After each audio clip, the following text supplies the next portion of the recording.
This podcast provides a platform for our guests to share their experiences and inspire our listeners to be brave and bold in pursuit of their dreams.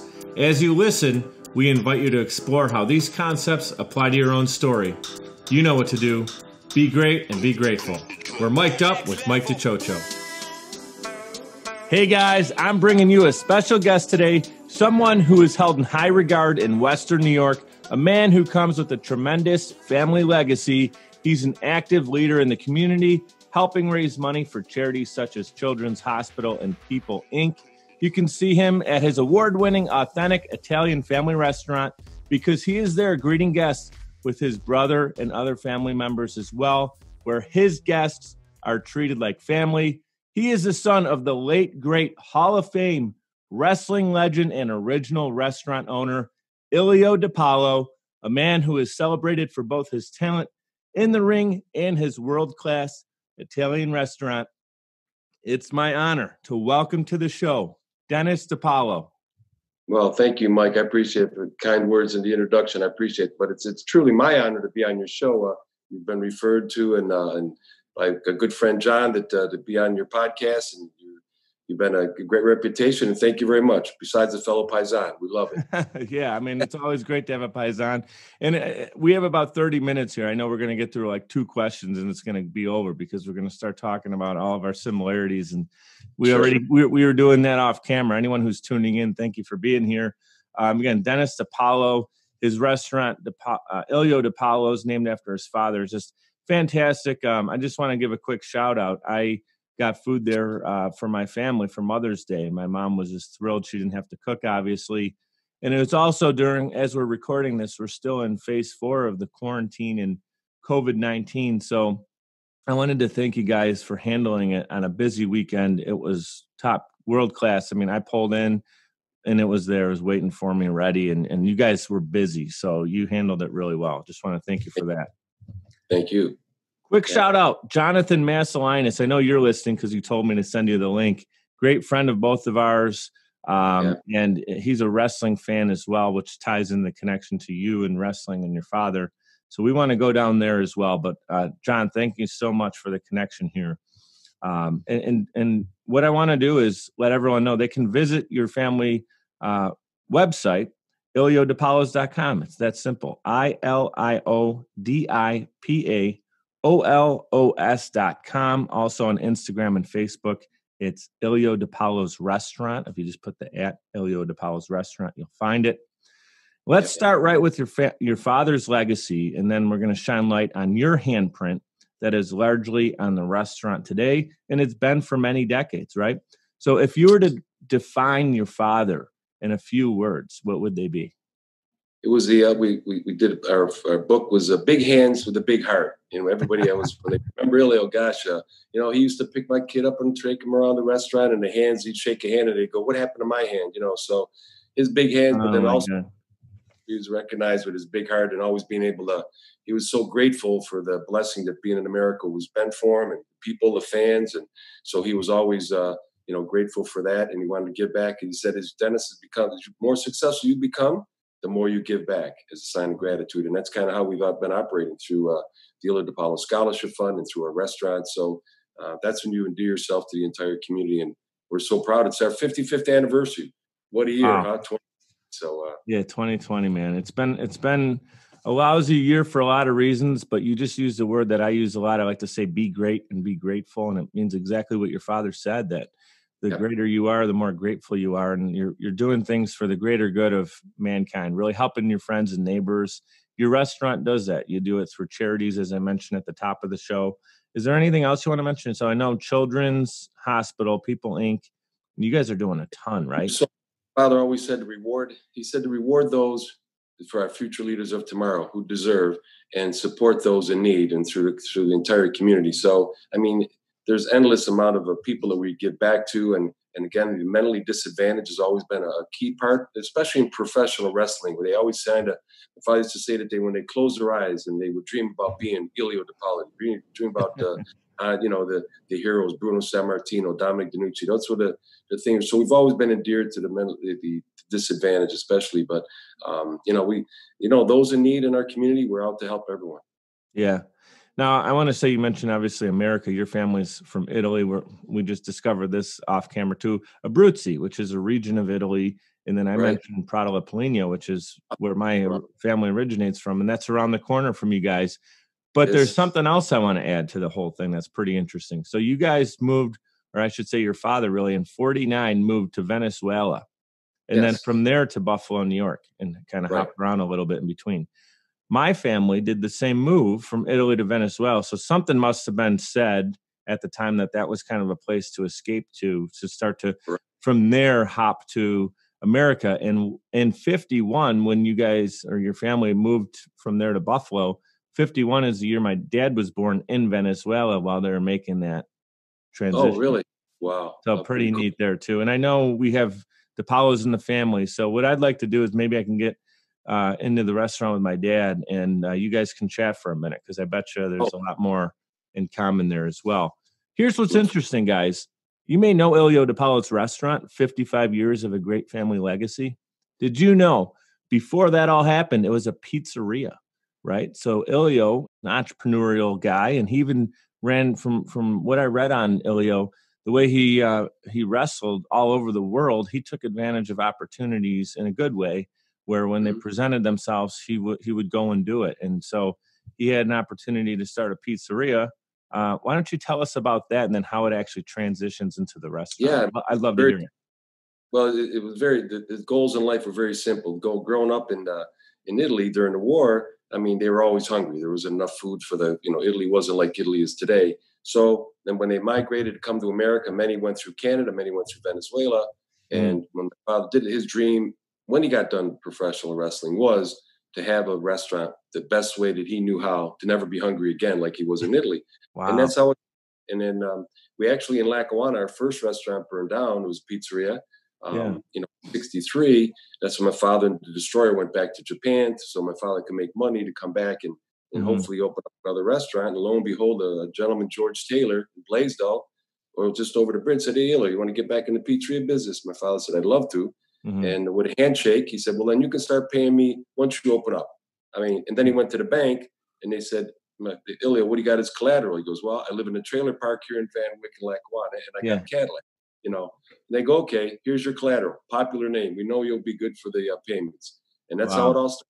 And, talk about doing business. That handshake meant so much. Different world today, but at the same time, that just goes to show how much respect he did have, even before there's a lot of family respect with the restaurant for sure, because it's been such a success. I said at the top of the show, award winning. I did my homework on it. It's won numerous awards. If you go to, I think I was on tripadvisor.com, it's the #1 out of 20 restaurants listed in the area. So for Italian restaurants. So I can vouch for it as well. But aside from that, the wrestling career your dad had, and also even more importantly than a successful restaurant is a Hall of Fame wrestling career, it's the man that he was. That I unfortunately, I was born in '86 and your dad passed away in '95, right? So I didn't know him or see him very much at the restaurant. A couple times, so I definitely remember him being there when I was young. But he is known for his integrity and the man that he was, and I think that's what makes the whole story so special. Well, thank you. Yeah, he liked. That was what we always felt. Be proud of who you are, and move on from there and be successful and carry yourself well. And when he would say to me, wave his big hand and say, "Be home 11 o'clock," I was home at 1:45, so I wasn't taking any chance growing up. So. Here's the thing. It's unbelievable though when you think that was 25 years ago now that he passed. And speaking of passing, he passed the torch to yourself first, and then you have a younger brother, Michael, right? He's younger. Michael, my sister, and our entire family. Now my son Ilio is now moved into the third generation, saying he wants to be involved. I said, "Well, good kid. Guess what? Your weekends are now Monday and Tuesday. So owning a restaurant in the world is a lifestyle. So you got to grind it out when your clients are there. It's the same thing for most entrepreneurs. Not everyone has the same weekend necessarily as their busiest day, but there's always going to be a day when you got to be in the office, and that happens to be Friday night, Saturday all day, and Sunday after church. You guys open on Sunday? Oh, yeah, absolutely. Yeah, you got to have family dinner on Sunday, right? But with that being said, 25 years ago, right? the restaurant's has done as well, if not continued to grow since, right? And it's because of yourself, your brother, you mentioned your sister and your entire family, and now Ilio, the third generation. Right. If your father was here today to look back on the last 25 years, what do you think he'd be most proud of? I'd be proud of how the entire community has rallied around him. I mean, just the development of the scholarship fund. When he passed away, the Buffalo Bills came over, led by Bud Carpenter and Jim Kelly, and they come over and said, "Hey, Dennis, your father's work's just started." I said, "What do you mean?" They go, "We're gonna start a scholarship fund." Now, 25 years ago, foundations, scholarship, charitable organizations were not popular. I mean, right. But so it wasn't like a buzzword like today where people just want to throw their name next to a charity. 501(c)(3), nobody even knew what that was 25 years ago. But Joe, led by Joe Shaw and them, that they said, "Okay, we're going to start this up." And in the community, we've given out over $1.2 million back into our community through the Ilio DiPaolo Scholarship Fund alone, through scholarships and through helping out the charitable groups and those that deserve and those that need. But that I think he'd be the most proud of is that how upon his death that not only did the restaurant grow, but his community-based organization helping out the people that really rallied behind him has grown to beyond belief. He'd be so happy just giving a kid a free pizza. Hey, good job, come by. Let me make sure that and Dennis is being extremely humble right now, both for himself and his family and his dad as well. And I have this in my notes too. Hall of Fame quarterback Jim Kelly, Bud Carpenter he was a trainer, I believe. Yeah, right. And then also Randy Ribick. I don't recognize Randy as much.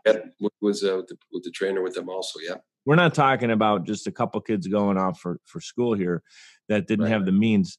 We're talking about $1 million. Right. Yeah, it's been unbelievable over 25 years. With much of the money we raised was when WWE and WC with the WCW. Remember with all the pro wrestlers, Hulk Hogan and Diamond Dallas Page, and when they would come in. When we closed off the auditorium that night, the last sporting event in the Odd was pro wrestling. We did the event in 1996. And did those guys join? Did they come hang out at the restaurant? Hulk Hogan and close to this day. I mean, very close to them all this day. The Nasty Boys and guys. It's pretty cool. Macho Man and his father, and we have a lot of tiebacks. Actually, the father was the godfather to Lanny Poffo, which was Macho brother. So which is how that whole wrestling connection. My father with The Rock, and my father wrestled back with his father back in the days, and so that connection, pro wrestling, that my father used to call it the bond of the ring, was always very close, and they supported us tremendously, and that's when we raised most of our money with them.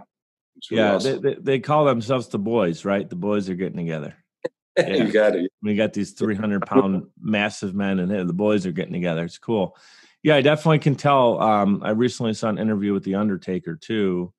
His real name is Mark Callahan, I believe it is. And do you know Mark too? Did I ever talk to him? Met him, yeah. But actually, our man just hooks us up, so he's the man. Yeah, he had a tremendous career too. I mean, you can put him up against anybody, really. Hulk Hogan was always our favorite growing up. I say I'm talking about my brother and I. We're 2 years apart, so as kids, Hulk Hogan. I mean, I'm a late '80s kid and early '90s. He was just on top of the world. So I was more that generation. I know your dad's wrestling generation was kind of what set it up for these guys, which is really cool. Sure. So do you have moments growing up as a kid? Did you get to experience watching your dad wrestle? And then did he kind of take you around to meet these guys? Can you talk a little bit about some of those fond memories you have growing up? Well, I was very lucky and fortunate. My father, we lived in the back of a car for years. I mean, we settled in Buffalo, and it came time for me to, like my father said, "You remember living in Australia?" I go, "How old?" I was 2 years old, but he's got me pictures on the beach and a lot of Italian population there. But we traveled all over. But my father said, he told my mother, pick a town where we want to raise our family. And I was being the oldest that, I was going to, once I became school age of 5 years old, he said, pick a city, pick a town. And that's where my mother and my father said, okay, Buffalo's where we're going to stay. Very good. The people treated us the best here. And that's where we made home here. And, so at that point, then I still traveled with my father up until I was 10 years old. The big thing was always when we were traveling, I could get anybody into the back door as long as they put their hand in my father's suitcase. So I'd tell everybody, come on, you guys, meet me there at the back door. I them up 10 of my friends. We'd all get into the arena together and run around. And I think we owned the place. But those the are owners great. are going, how many bags has Ilio got? We just had 6 guys coming with a bag in their hand saying that they're with Ilio. I was a popular kid in school come Friday night. Everybody wanted to go to the matches with Dennis. Yeah. So, but it was pretty cool traveling up to Canada and all throughout Cleveland, Ohio, Akron. And, it was just, it was pretty remarkable to see. And some great matches, we could talk about with Sweet Daddy Siki and some with the DiPaolos brothers and all up in Hamilton. And some memorable matches where, my father's bleeding, the ring fell apart and the blood's pouring over his head. And we get to the Peace Bridge after the match. And, this was near the end of my father's career when my mother was like, it's time for you to retire, Leo, and get out and just work on the restaurant. And, but he was so popular. He was drawn very well where he was main event, at night. So after the match with Sweet Daddy Siki, the blood was pouring out. They said, Ilio, we need to get you to the hospital. And this one is, come on, I got to get my son to school tomorrow. We got to, patch it up. We got to patch it up. Life goes on. Yeah. Let's go. And all the way home, I had the towel on his forehead. But needless to say, after the match, the blood's flowing, everything, he's still going. By the time we got to the Peace Bridge, they looked in the car and they said, oh, my God, Ilio, get going, get on home. And I realized, I'm holding a thing on his hand. Well, we sped home. My mother got there. I said, Mom, Dad's bleeding. You got to see it. She come out. She beat the heck out of my father for, what are you doing? For allowing that to happen, yeah. Under the matches, no more. That's it. You got to get out of the ring now. So, but it was just one of those, things that you remember, like, oh, my God, you didn't realize. And then when the lights were on, it's like, holy geez, Dad, you were bleeding all over our clothes and everything else. It's just, And this, we're not talking about it was set up where I know there are some matches that involve blood that were kind of set up to be that. He was those guys were wrestling. We're talking original moves, not, and look, I totally respect wrestling and what it's become. And I didn't necessarily like Vince McMahon growing up because he didn't seem like a likable guy. But now that I'm in business and reflect on wrestling as a business, I do respect the fact that he turned it into something that was kind of originally an outside sport and brought it into the main lights. Yes. You got to say Vince did a better job than anybody. But I just want to say your dad wrestling in that moment, when he decided to finally retire, his last few matches, it's not that he was getting defeated and had to kind of hang up his boots. They were all draws. So even when he was kind of considered at the end of his career, the best of the best couldn't beat him. They were just drawn with him, right? Yeah, it was something else. They're trying to pass the torch, like the Dominic DiNucci was trying to make his way up. But there's a lot of history and stories. We could go on for hours with following up on the history with Dominic and Bruno and how the next generation was coming up, and then my father was moving out. So, but it was an interesting time. But Vince McMahon did the wrestling the right thing when he called it World Wrestling Entertainment. And then he kind of split the generations, which was great. And all people like my father, the Destroyer, Bruno, and all of them said, "You're right. We were the wrestlers, the true wrestlers that would feed off the heat of the crowd by the moves that they did and that kind of stuff and everything." And then when got to be WWE, he went more for entertainment and ratings, and they said, "Okay, you separated who we are," and it's so two different sports altogether. If you want to talk it that way, so pretty cool. Total respect for that as well. You talked about some wrestlers coming through when they were in town and some names that piqued my interest. But you're, again, anyone tuning in that maybe isn't local here, you see I have the Buffalo Bills Mafia is what our fan base is referred to as. Anyone who doesn't understand that, I ask you to go check out Del Reed in 26 shirts because there's great meaning behind it. But just down the road from One Bills Drive, which is where New Era Field is and the Buffalo Bills play. And hopefully we have a season coming up because, again, right now we're still in the middle of COVID. But it's not, let me flip it. It's very common for Buffalo Bills to come in as regulars and say hello and stop in and bring their families and other players with them, right? Tell us about that. Do you have a moment that was like just a really cool Buffalo Bills story that kind of comes up in conversation you'd like to share? Yeah, I mean, it's always one. I think I go back to Jim Kelly, that type of thing. When Jim came to town, everybody's Jim Kelly. Like that. So he showed up on a Saturday night, and I'm in the back and working. My father's up front, and so he comes up Saturday night, busy, people waiting. He comes in with 10 people, tells the girl, "Hey, 10 of us, make room for us." So the girl doesn't know what to do. He's standing there expecting to be seated right away. All these people are waiting. It's just like. So my father goes up, and I said, and I'm in the back. He goes up and says, "Hey, Kumbar, come here." So he puts his arm around Jim Kelly. He goes, "Hey, Jim, Kumbar, you know, you ought to just welcome to Buffalo, but you ought to just like the rest of these people. You know what? They make a reservation, they call, and you got to wait your turn. Wow. So everybody's the same, you know, and that's where the word kumbari, my father always would go, hey, kumbar, right? Kumbari, right? It's just all equal family. That's what it is. He said, you're my kumbad, welcome to Buffalo. You're going to love it here. And to that day, I mean, Jim, even just the other day, Saturday, he was picking up food to take down to the lodge, lasagna, and he was running 15 minutes late. He calls. Dennis, we'll be there 4:15 instead of 4 to pick up the lasagna. I go, that's good. So that triggers that story back then because my father always taught him that. You know, after that, you call him, hey, you know what, you know better than anybody else, Jim Kelly or not. You wait like everybody else. And it was kind of that respect. And him and my father, I mean, you know, we got along. We've been best of friends. I stood up in his wedding and everything else. It's just kind of been best friends over 35 years. It's just been a great relationship, and you know, part of the family, no doubt. That I love hearing that, and yeah, I definitely feel that Jim needed to experience Western New York first before he understood it, because he got drafted. He was in the '83 class, right? Yeah. I mean, he was shown crying and didn't want to come to Buffalo. Buffalo wasn't, let's call it what it is. It wasn't a sexy place to go to.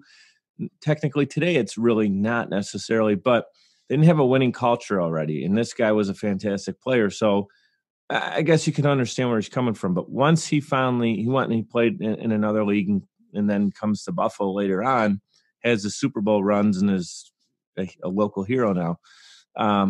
It takes experiencing Western New York to really understand what's most beautiful about it.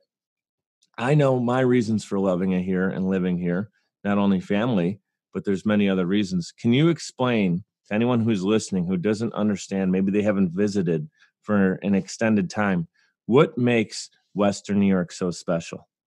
Well, you know, the thing of it is, and you talk to Eric Wood and all these young football players and people that come into town, the athletes, it's like Buffalo is the one place, Sabres are all, it's one place you never want to come to. But once you get here, you never want to leave because it is family. It's that family feeling that attracted my father, you know, 50 years ago to be here. I mean, it's been the family. They embrace you, you know, and they're proud. And we're not, my father used to say, Buffalo is a very large town, small city. And what happens on one side of the town is going to spread to the other side of the town within minutes. And that's before social media. And it's so true because the people, when they love you, they love you. And I experienced it with my father. I mean, you know, Ilio, everywhere you went. I mean, you know, the rules are the rules, but hey, Ilio's here. Okay, come on, Kumbal, you know, and it always was, and that's the way they are with all people here in Buffalo. It's a city of great neighbors, and it surely is. And it's just not a term. It's a feeling when you are from here in Buffalo. And even if you're not originally from here, it catches you pretty quick. And then you're embraced by it. And I can tell you that and you could talk to many Sabres, many athletes, many people that, you know, aren't born here, but then they get here and they go, holy cow, this is home. And it's an extended family feel. It really is. It's like, who do you know? So if I said, oh yeah, Dennis DiPaolo, like, you know, I mentioned, or Jonathan's the one who connected us, but you knew him and you respected him. So our first conversation was pretty smooth between you and I. And I've met you when I was younger at the restaurant, but you meet hundreds of people every week. So it wasn't like you know, there was some kind of built-in perception of who I am. But because of the mentality of Western New York, he vouched for me. And that's definitely an Italian thing too, is you like someone, you're going to help them out. And that's what I love about Western New York is, you know, right here again, this started as a charity raising money for Roswell, which it still does, multiple charities. And it's the mindset of like, how can we all come together? I'll just say this too, again, for anyone tuning in who maybe didn't experience this moment, but the Buffalo Bills had a 17-year playoff drought. Okay. We felt every ache and pain that came with that drought.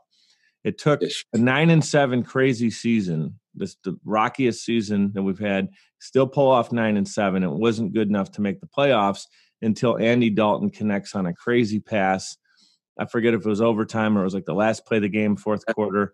I remember I was in the same room I'm in now, and I'm surprised there's not a hole in the ceiling here because I just levitated when it was Tyler Boyd, was it, that caught the touchdown pass and runs through a few defenders. We go nuts, right? And it took that season to really start to turn things around. But It's like, just what that meant for this community, how everybody just came together. The Buffalo Bills are kind of like a little brother who's getting beat up on the playground. You got to defend it. When you're from here, some people aren't into it as much as you and I are. But when you're from here, someone says something about the Bills, it's like everyone kind of perks up and says, "Excuse me, what's going on here?" Right? Got to defend our turf, and what it means as the community is absolutely huge. Yeah. I mean, is there not a year we think we're going to make the playoffs? Every year we think we're going to make the playoffs. Absolutely. Yeah. I will say this. I love what McDermott's doing and Brandon Beane. For once in a long time, I finally feel like not only is he executing on it, but he has a plan in place first, and then he does it. It's not just shooting darts, and once in a while we get a good player. He has a rhyme and reason for what he's doing, so I really love that too. Absolutely. Now, I didn't want to go I'm actually not happy we went 25 minutes in the conversation and I didn't bring up someone that's really important to the family here. There's a great saying, and I believe it to be true. The saying is, behind every successful man, there's a strong woman. Okay, we've been talking about Ilio quite a bit, your dad. Tell us more about your mother and what she means to the family.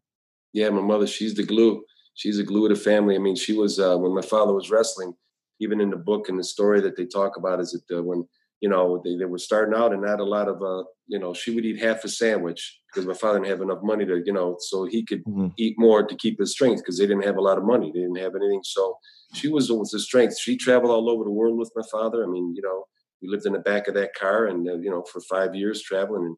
And then that was the one that made it all happen, even through the restaurant business and raising the 4 kids. And, especially in the first years when he opened up the restaurant and was wrestling and trying to run a restaurant at the same time. I mean, I can't, as a kid, I can't even shake my head today what I go through. It can't be nothing what he was going through, So it was really, she's been she's 88 years old now. So she's still living in the same house with the bocce court, right? So, you got to have that. And still wondering, when are we having our bocce party again? I go, Ma, is it week? I go, no, we'll be over Labor Day. It's funny, but she's, she's been the glue to the whole family and the strength that really has kept us all going. And we've been part of the tragic loss of my sister and my niece and all them. And then my father and all car accidents is like, she's been the one that's been solid. And, when you think about the pain that she's gone through, then the parent losing a child, let alone a grandchild, and then your husband, I mean, she's really been a remarkable lady. And I think that's where we get our strength from. Yeah, that is something that when you go through your family story, it doesn't get left off. Would have been your aunt, or was it your sister that passed away young? Yeah, Lisa, along with my little niece. Lisa's your sister. Yeah, Lisa was my sister. Yeah, and then what? About 5 years later, your dad had the accident where it was a rainy day, right? And it was. That was kind of a thing. The lights went off in the restaurant, and I'll never forget.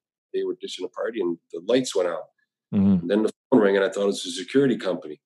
I said, "Hello, how you doing?" "Yeah, we're getting the power back on." And they said, This is the police. We need you to get to the hospital right away." It was unbelievable. And the customers are still coming and go that were there that night when it happened. It was a busy night. And said that, it was like, holy cow. And they just booked their 44th anniversary trip to Hawaii.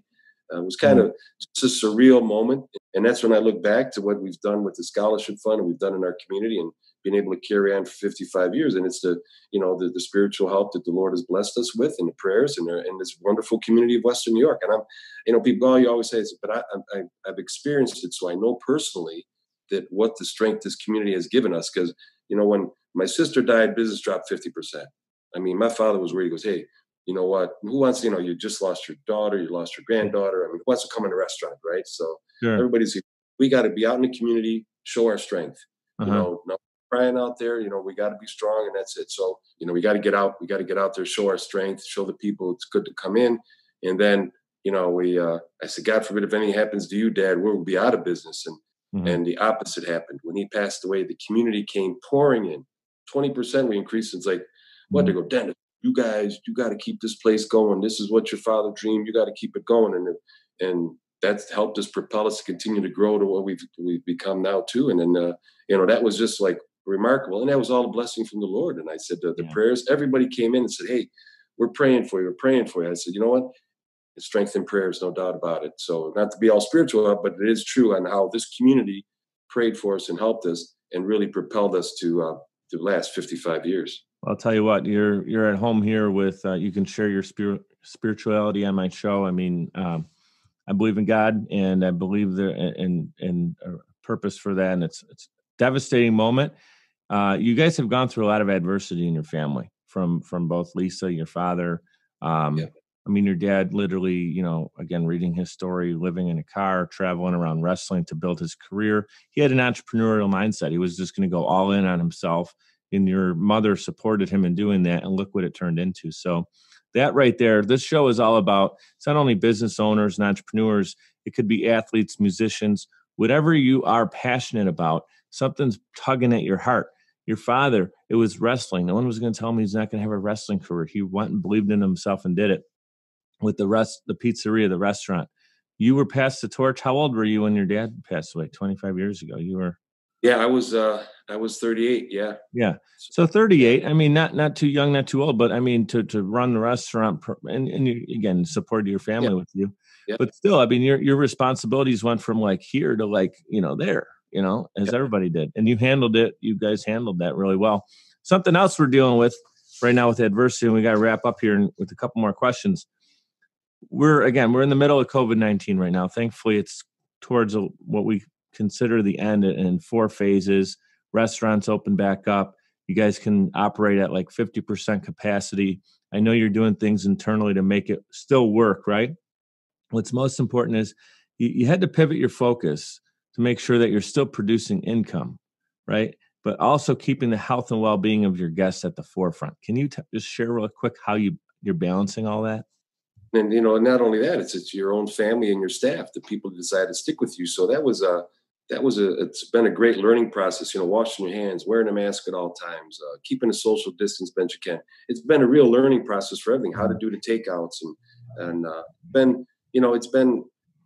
it's been a good thing, I think, for our community to be a lot of these basic things I think we need to do anyways. You know, the only problem is being Italian. It's tough to not hug and kiss everybody. So a lot of hug. Yeah, for sure. What I mean. So, but it has been there. My brother, you gotta make them feel like they're at home, right? Absolutely. And my brother, now it's all elbow bump, right? We went fist bump. Now it's elbow bump.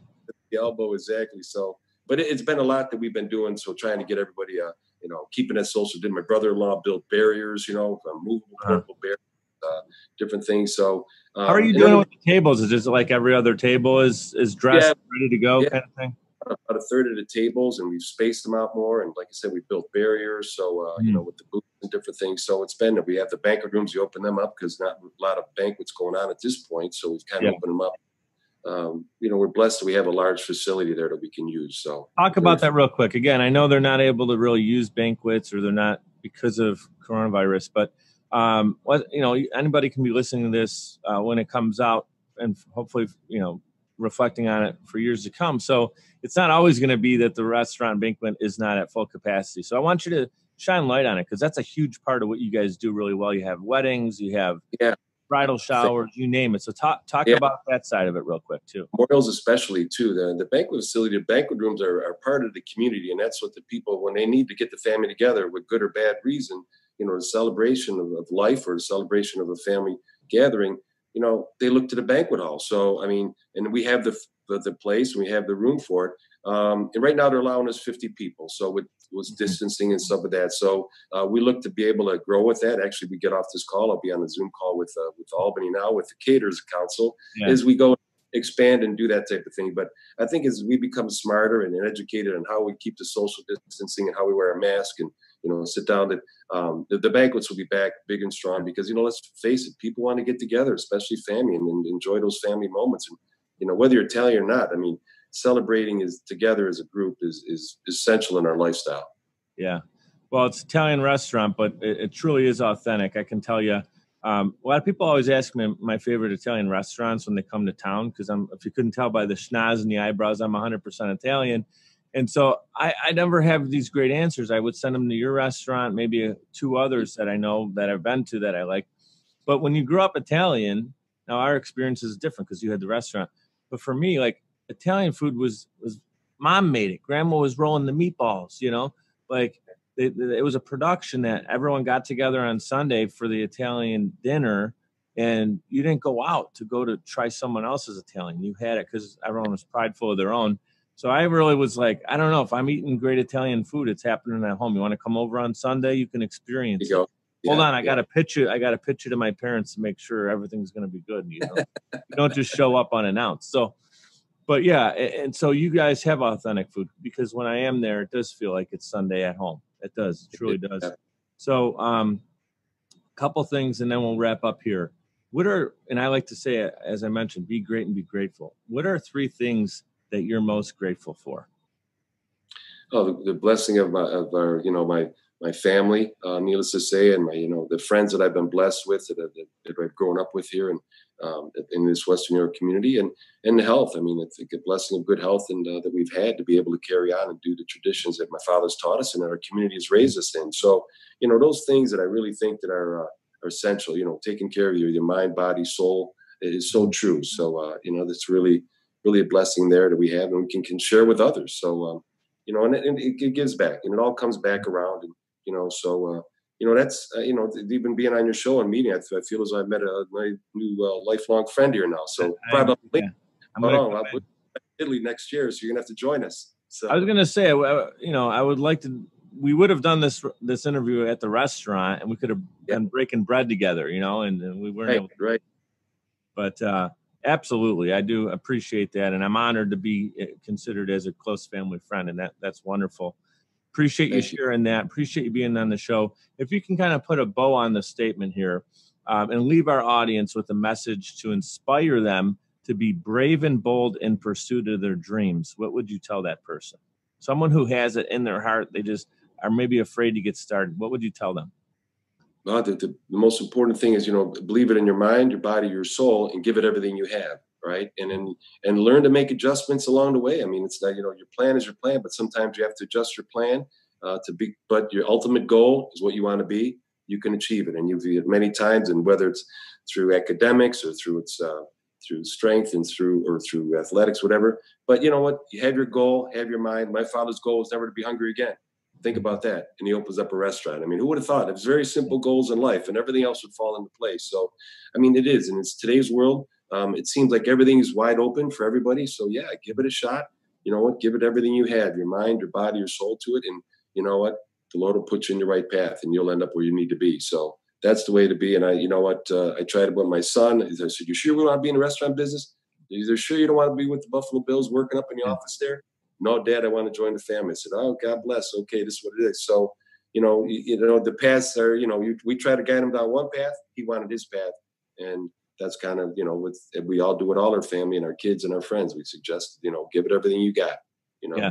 He was connected so much to that thought of, I'm not going to go hungry again and serve other people so they have great food to eat. I think that's the key too, is like you said, get started, go, believe in yourself, take action. But when there's something that's so important that you're not going to let anything get in the way of that. Everyone's thing is different. For your dad, it was hunger. And then he's restaurant, which is fantastic. Like, you know, just an incredible story. Everyone has a little thing. What's hunger for you, right? So I think that's great, a phenomenal takeaway from this episode. I'm grateful that you're here. I think everyone that's tuning in, this is something that I thought about when we're talking about food. Now I'm hungry, by the way. Thank you very much. There you go. What is your favorite dish on the menu?